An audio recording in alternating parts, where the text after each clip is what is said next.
Good morning. Welcome to our YouTube channel. मैं ललित माली आप सभी का हार्दिक स्वागत करता हूं। सभी कैसे हैं आप सभी? बढ़िया। आई होप आप सभी अच्छे होंगे, स्वस्थ होंगे। अपनी क्लास चल रही थी BA first year political science की, जिसमें अपन ने यूनिट सेकंड स्टार्ट कर ली थी। उसी का आज पार्ट है अपना यूनिट सेकंड में, जो स्वतंत्रता स्टार्ट की थी उसका आज सेकंड पार्ट है, वो पढ़ रहे हैं। यदि आपने हमारे चैनल को सब्सक्राइब नहीं किया हो तो पहले सब्सक्राइब कर ले, चैनल को लाइक कर ले, शेयर कर ले, ताकि और बच्चों को कहीं ना कहीं बेनिफिट मिल सके। चलिए स्टार्ट करते हैं आज की क्लास को। आज की क्लास का जो टॉपिक है वो वेरी इंपॉर्टेंट है। मैं बता रहा आपको, वेरी इंपॉर्टेंट क्लास है ये आपके लिए, वेरी इंपॉर्टेंट। और एग्जाम में प्रश्न बन सकता है, मोस्ट इंपोर्टेंट प्रश्न बन सकता है यहां से। स्वतंत्रता के विविध रूप, ध्यान रखना। यानी स्वतंत्रता है, उसके अलग रूप होते हैं, अलग अलग प्रकार होते हैं। प्रकार बोलो, रूप बोलो, एक ही बात होती है। तो इसके अलग अलग रूप है। हर व्यक्ति को अलग अलग रूप से क्या मिली है? स्वतंत्रता मिली हुई है। तो वो ही पढ़ रहे हैं, लिबर्टी को पढ़ रहे हैं। तो क्या क्या विविध रूप है, स्टार्ट करते हैं। पहला जो रूप है, पहला प्रकार है, वो है प्राकृतिक स्वतंत्रता। प्राकृतिक स्वतंत्रता क्या होती है ये समझना जरूरी है। देखिए, प्राकृतिक स्वतंत्रता का मतलब होता है कि व्यक्ति का जन्म हुआ है, तो व्यक्ति का जन्म हुआ है तो जन्म से ही उसको स्वतंत्रता मिली हुई है, प्रकृति के द्वारा प्रदत्त है उसको। जब उसका जन्म हुआ एक बालक का, तो जब बालक का जन्म हुआ तो वहां से वो स्वतंत्र है। उसको कहीं जाने का, आने का, खाने का, पीने का पूरा स्वतंत्र है। लेकिन जैसे जैसे वो बड़ा होता जाता है तो कहीं ना कहीं इसके ऊपर ऐसे परिवार के द्वारा या अपने आसपास के द्वारा या राज्य के द्वारा, सरकार के द्वारा उस पर कुछ ना कुछ प्रतिबंध लगा देते हैं। तो उसकी प्राकृतिक स्वतंत्रता का हनन हो जाता है। यानी प्राकृतिक स्वतंत्रता मिली हुई है उसको, तो प्राकृतिक स्वतंत्रता मिली हुई है तो उसको ऊपर प्रतिबंध लगा देते हैं, जिससे प्राकृतिक स्वतंत्रता का हनन होता है। तो प्राकृतिक स्वतंत्रता में यही कहा गया है कि प्रत्येक व्यक्ति जन्म से ही स्वतंत्र है, उसको कुछ भी करने का अधिकार है, आप उस पर प्रतिबंध लगा नहीं सकते हैं। जैसे कि अपने कल में पढ़ा था अपन ने नकारात्मक स्वतंत्रता में कि भाई वो उसके ऊपर कोई प्रतिबंध का अभाव नहीं है, प्रतिबंध नहीं है उसके ऊपर, कहीं भी वो आचरण विचरण खाना पीना कर सकता है।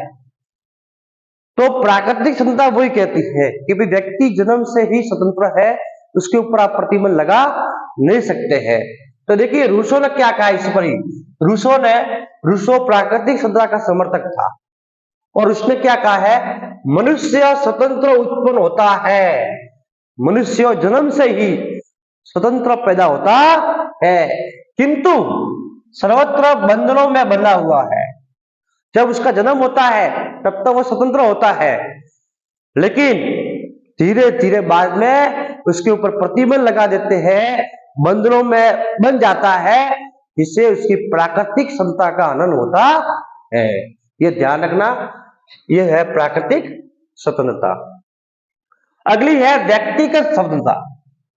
व्यक्तिगत स्वतंत्रता क्या होती है कि देखिए, हर व्यक्ति है वो अपने शरीर के ऊपर मालिक है कि भाई अपना शरीर है, तो कहीं भी जाना हो, आना हो, कुछ भी करना हो, तो ये इसकी व्यक्तिगत स्वतंत्रता है कि उसको क्या कपड़ा पहनना है, क्या खाना है। तो ये सब क्या है, व्यक्तिगत स्वतंत्रता में आता है। अब एक व्यक्ति है वो, उसको शाकाहारी भोजन पसंद है, एक व्यक्ति है उसको मांसाहारी भोजन पसंद है, तो उसकी व्यक्तिगत स्वतंत्रता है।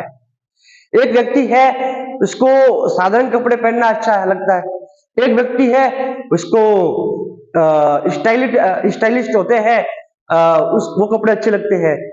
तो हर व्यक्ति को अपनी व्यक्तिगत स्वतंत्रता मिली हुई है, जो उसकी इच्छा होती है। अब समाज के द्वारा राज्य के द्वारा या किसी व्यक्ति के द्वारा उसके ऊपर प्रतिबंध लगा देते हैं तो उसके व्यक्तिगत स्वतंत्रता का हनन होता है। तो कोई राज्य हो या कोई भी हो उसके ऊपर प्रतिबंध लगा नहीं सकते हैं। व्यक्तिगत स्वतंत्रता वही होती है कि हर व्यक्ति जो चाहता है, जो पहनना चाहता है, जो खाना चाहता है, वो उसकी व्यक्तिगत स्वतंत्रता है। अब उससे किसी दूसरे व्यक्ति का कहीं ना कहीं नुकसान हो रहा है तो राज्य के द्वारा कुछ प्रतिबंध लगा सकते हैं। कल अपने सकारात्मक स्वतंत्रता में पढ़ा था। तो व्यक्तिगत स्वतंत्रता वही है कि हर व्यक्ति को अपने खुद के शरीर के ऊपर मालिक है और स्वतंत्रता मिली हुई है, कुछ भी करने की स्वतंत्रता मिली हुई है। इसी में मिल लिखा है, मिल है व्यक्ति स्वतंत्रता का समर्थकता। और मिल ने क्या कहा, देखिए, व्यक्ति अपने शरीर मस्तिष्क और आत्मा पर संप्रभु है। यानी व्यक्ति अपने शरीर का मालिक है, अपने मस्तिष्क का मालिक है और अपने आत्मा का मालिक है। जो भी कुछ करना है वो कर सकता है। तो ये दो स्वतंत्रता अपन ने पढ़ ली है। अगली नेक्स्ट है नागरिक स्वतंत्रता। नागरिक और नागरिक स्वतंत्रता क्या होती है, देखिए कि भाई एक राज्य है, मान लो या देश है, राज्य बोलो या देश बोलो एक ही होता है, पॉलिटिकल साइंस में राज्य बोलते हैं। तो एक राज्य है, उस राज्य में यदि व्यक्ति है और उस व्यक्ति को कोई समान अवसर नहीं मिल रहा है क्योंकि वो राज्य का नागरिक है और उसको समान अवसर नहीं मिल रहा है, एक व्यक्ति को अवसर मिल रहा है और दूसरे व्यक्ति को अवसर नहीं मिल रहा है, इसका मतलब उसके नागरिक स्वतंत्रता का हनन हो रहा है। क्योंकि उस व्यक्ति राज्य का नागरिक है तो आप उसकी नागरिक स्वतंत्रता को छीन नहीं सकते हैं। तो उसको समान अवसर मिलने चाहिए, उसको अधिकार मिलने चाहिए, जिसे दूसरे व्यक्ति को मिलते हैं वैसे उसको भी मिलने चाहिए। तो इसी में देखिए क्या है नागरिक स्वतंत्रता। प्रत्येक व्यक्ति को राज्य का सदस्य होने के नाते, यानी कि उस राज्य का सदस्य है, उस देश का नागरिक है, तो उसको अवसर और अधिकार मिलने चाहिए। यानी कोई भी अवसर हो, चाहे वो किसी भी प्रकार का अवसर हो, उसको अवसर मिलना चाहिए। यदि उसको शिक्षा ग्रहण करना चाहता है तो शिक्षा ग्रहण करने का उसका अधिकार है, उसका अवसर है। तो ये राज्य का सदस्य होने के नाते उसको अवसर मिलने चाहिए, उसको अधिकार मिलने चाहिए, ये ध्यान रखना। ये है नागरिक स्वतंत्रता। अगली है राजनीतिक स्वतंत्रता। राजनीतिक स्वतंत्रता क्या होती है कि भाई राजनीतिक का मतलब होता है राजनीति में अब प्रत्येक व्यक्ति को मतदान वोट देने का अधिकार है, प्रत्येक व्यक्ति को चुनाव लड़ने का अधिकार है। ये सभी क्या है राजनीतिक स्वतंत्रता। ऐसा नहीं है कि भाई मंत्री का बेटा ही चुनाव लड़ सकता है, दूसरा कोई आम आदमी है, दलित परिवार का व्यक्ति है, वो चुनाव नहीं लड़ सकता, ये गलत है। राजनीतिक स्वतंत्रता में कोई भी व्यक्ति हो, उस देश का नागरिक है, उसको चुनाव लड़ने का अधिकार है, उसको वोट देने का अधिकार है, उसको मतदान करने का अधिकार है। समझ में आ रहा है कि नहीं आ रहा है? ये सभी राजनीतिक स्वतंत्रता है। उसको दल बनाने का अधिकार है कि भाई कोई भी पार्टी, राजनीतिक पार्टी बनानी है तो उसको राजनीतिक पार्टी बनाने का अधिकार है। तो ये सभी क्या है राजनीतिक स्वतंत्रता, ध्यान रखना। इसी में लॉस्की ने क्या कहा, लॉस्की ध्यान रखना, लॉस्की ने क्या है राज्य के कार्यों में सक्रिय भाग लेने की शक्ति ही राजनीतिक स्वतंत्रता है। यानी राज्य है और उस राज्य के कार्यों में भाग लेने की जो प्रक्रिया है, सक्रिय भूमिका है, वही है राजनीतिक स्वतंत्रता, ध्यान रखना। ये लॉस्की ने कहा है। नेक्स्ट है आर्थिक स्वतंत्रता। देखिए सबसे वेरी इंपॉर्टेंट है वो आर्थिक स्वतंत्रता है। व्यक्ति को आर्थिक स्वतंत्रता नहीं है तो जितनी भी स्वतंत्रता है वो कोई काम की नहीं है। कोई भी व्यक्ति उसको आर्थिक स्वतंत्रता मिलनी चाहिए। तो देखिए आर्थिक स्वतंत्रता क्या होती है कि भाई कोई भी व्यक्ति है उसको अपनी जीविका चलाने के लिए, पैसा कमाने के लिए कोई भी व्यापार करने का अधिकार है। ऐसा नहीं कि भाई ये व्यापार नहीं कर सकता, ये कोई भी अपनी दुकान चला नहीं सकता है, कोई भी अपनी जीविका चलाने के लिए उसको अधिकार है। तो वही है प्रत्येक व्यक्ति को अपनी जीविका कमाने की समुचित सुरक्षा वह सुविधा प्राप्त हो। यानी राज्य के द्वारा कोई भी व्यक्ति अपनी जीविका चला रहा है, जीविका कमा रहा है, तो उसकी पूरी समुचित सुरक्षा करने का अधिकार है। ऐसा नहीं कि भी उसको सुरक्षा नहीं कर सकते, भाई सुरक्षा करनी पड़ेगी उसके लिए, और सुविधा प्राप्त हो, सुविधा भी मिलनी चाहिए। तो आर्थिक स्वतंत्रता वेरी इंपॉर्टेंट है, क्योंकि आर्थिक स्वतंत्रता से ही जितनी भी स्वतंत्रता है वो उसके लिए काम आती है। तो आर्थिक स्वतंत्रता वही होती है कि व्यक्ति को कोई भी हो, उसको अपने जीविका चलाना हो या कोई भी करने के लिए, उसको अर्थ के लिए, पैसे के लिए स्वतंत्रता मिलनी चाहिए, और राज्य उसकी सुरक्षा करेगा, ध्यान रखना। अगली है राष्ट्रीय स्वतंत्रता। अब देखिए राष्ट्रीय स्वतंत्रता क्या होती है कि भाई एक राष्ट्र है, एक राज्य है, तो वो भी पूरी तरह से स्वतंत्र है,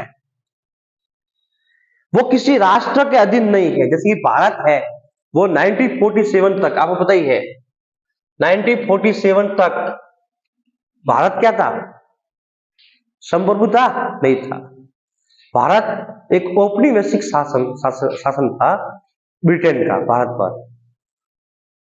तो भारत एक स्वतंत्र राष्ट्र नहीं था उस समय। लेकिन जब 1947 के बाद में जब भारत को आजादी मिली, तो भारत क्या बन गया? क्या बन गया? संप्रभु राष्ट्र बन गया। यानी भारत को एक राष्ट्रीय क्षमता मिल गई कि भाई आपको किसी देश के अधीन नहीं है, वो खुला स्वतंत्र है। अब वो जो चाहता है वो कर सकता है। वो किस देश के साथ में संबंध अच्छे रखने हैं, किस देश के साथ संबंध खराब करने हैं, कोई भी करने हैं, तो जो अपना चाहता है वो अपना स्वतंत्रता के अनुसार काम कर सकता है। तो राष्ट्रीय क्षमता वही होती है, राष्ट्र को यह अधिकार है कि वो स्वतंत्र राज्य का निर्माण करे, यानी अपना जो भी स्वतंत्र राज्य है उसका निर्माण करे और अन्य किसी राज्य के अधीन न हो। देखिए किसी राज्य के अधीन नहीं होना नहीं चाहिए। यानी अब वो खुला है, जो चाहता है वो कर सकता है। जिस देश के साथ संबंध अच्छे रखने हैं वो रख सकता है, वो उसका अधिकार है, स्वतंत्रता है उसकी, ये ध्यान रखना। नेक्स्ट है नैतिक स्वतंत्रता, वेरी इंपॉर्टेंट है, ध्यान रखना। नैतिक स्वतंत्रता, नैतिक यानी प्रत्येक व्यक्ति यदि नैतिक नहीं है तो कहीं ना कहीं राज्य को या किसी व्यक्ति को नुकसान हो सकता है। एक अध्यापक है, यदि उसका काम है पढ़ाने का और वो विद्यालय में जाकर पढ़ा नहीं रहा है, तो इसका मतलब कहीं ना कहीं नुकसान होने वाला है। एक डॉक्टर है, उसका नैतिक कार्य है जितने भी रोगी है, पेशेंट है, उनका इलाज करना सही से, और वो सही से इलाज नहीं करता है तो उसके नैतिक जो काम है वो काम सही नहीं है। ये ध्यान रखना है। तो नैतिक क्षमता क्या होती है? प्रत्येक व्यक्ति को लोभ लालच के बिना, लोभ लालच में नहीं आना है। ऐसे नहीं कि आप लोभ लालच में आकर आप किसी के व्यक्ति का नुकसान कर देते हो, तो ये गलत है। तो लोभ लालच के बिना अपना सामाजिक जीवन व्यतीत करने की योग्यता रखते हो कि भाई आप लोभ लालच में आकर आप लोभ लालच में नहीं आओगे, और लोभ लालच के बिना आप किसी व्यक्ति का विकास कर सकते हो। मैं आप पढ़ा रहा हो, यदि मेरे लोभ लालच है अंदर ज्यादा और दूसरे व्यक्ति पर ध्यान नहीं दे रहा हो, बस पैसा कमाने में ध्यान दे रहा हो, तो ये मेरी योग्यता नहीं है। मेरी योग्यता क्या होगी? भाई पैसा कमाना होता है, सबको चलाना पड़ता है, जिंदगी चलानी पड़ती है, लेकिन ज्यादा लोभ नहीं होना चाहिए, लालच नहीं होनी चाहिए अंदर। मैं पढ़ाने, मेरा सबसे नैतिक कार्य होगा कि मैं ऐसा पढ़ाऊंगा जिससे दूसरे जितने भी बच्चे हैं, विद्यार्थी है, उनका विकास हो। तो ये मेरा नैतिक है कार्य। तो नैतिक स्वतंत्रता वही होती है कि आप लोभ लालच के बिना अपनी योग्यता से किसी का कार्य, किसी का व्यक्ति का कोई भी कार्य करना है, आप सही ढंग से कर सकते हैं, वो है नैतिक स्वतंत्रता। इसमें आपको पता है प्लेटो ने कहा था कि भाई, प्लेटो ने भी नैतिक स्वतंत्रता पर जोर दिया था कि भाई व्यक्ति नैतिक दृष्टि से सही होना चाहिए। एक व्यक्ति है वो दूसरे कार्य में हस्तक्षेप कर रहा है, बार बार उस दूसरे कार्यों में नुकसान पहुंचा रहा है, तो उसकी नैतिक स्वतंत्रता का आनंद हो रहा है, ये ध्यान रखना। और नोट में लिखा है, देखिए नोट में कॉल ने क्या कहा, कॉल ने कहा है आर्थिक समानता के अभाव में राजनीतिक स्वतंत्रता एक भ्रम है। यानी सबसे इंपॉर्टेंट है वो आर्थिक समानता है।